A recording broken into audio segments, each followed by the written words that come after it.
Sannan daga cikin siffofin 'yan aljanna annabi sallallahu alaihi wasallam yake faɗa mana babu wanda zai shiga aljanna sai an ba shi tsayi irin tsayin annabi Adam, wanda yau tsayin annabi Adam ya kai kamu 60, wanda daidai yake da 90 cubit ko in ce maka mita 30.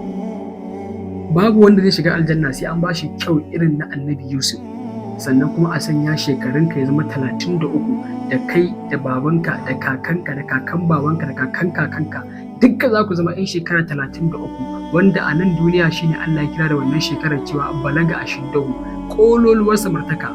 Kun ga kenan duk mai shiga aljanna ya sa a ran shi zai zama shekara 33, zai zama kyau irin na annabi Yusuf, za a bashi tsayi irin na annabi Adam. Allah ya sanya mu daga cikin su.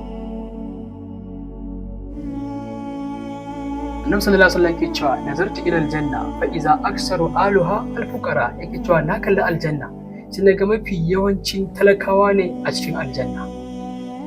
Wannan sabanin duniya kenan. Duk wani taro da za a yi a nan duniya zaka samu in taron ya kai taro, first class ɗin taron, VIP taron, masu kuɗi ne, masu sarauta ne, masu naɗi ne.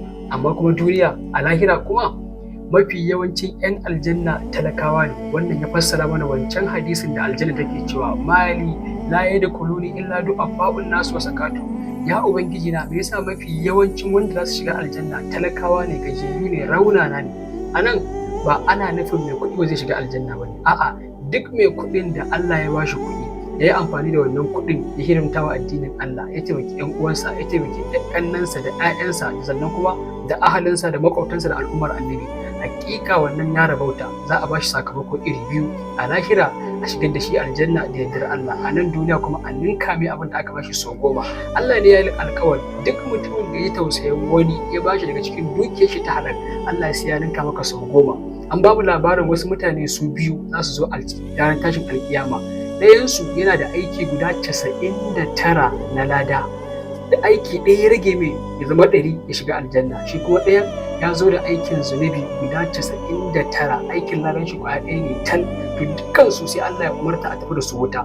A hanyar tafiya wuta sai su kalli junansu, sai ɗaya tambayi ɗayansu wai me ya faru ka shiga wuta? Sai ɗayan ya ce mai aiki na lada guda 99, aiki ɗaya nake nema na lada da ya zama 100 na shiga aljanna.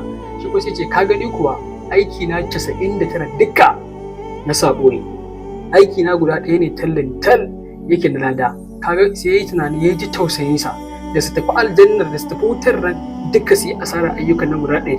Sai yake cewa ni ko zan baka lada na guda ɗaya, ɗauka ka haɗa da naka ka je ka shiga aljanna.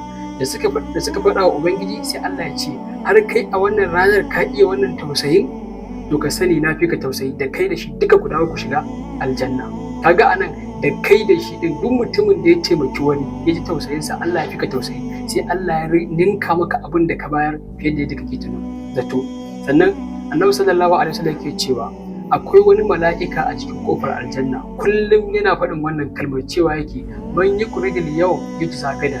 Waye zai ba rance mai kyau, ba zai ba Allah rance mai kyau a saka mai gobe kiyama. Da ya faɗi haka sai wani mala'ika ya amsa da wannan addu'ar: Allahumma a'ati munfiqan qalafa, Allahumma a'ati musidan qalafa. Ya ubangiji duk wanda ya bayar ka ninka mai a cikin abin da ya bayar. Ya ubangiji duk wanda ya rike ya hana ka sa mai tawaya da rashi a cikin abin da ya rike ya hana. Amin. Bi bayi Ramadan.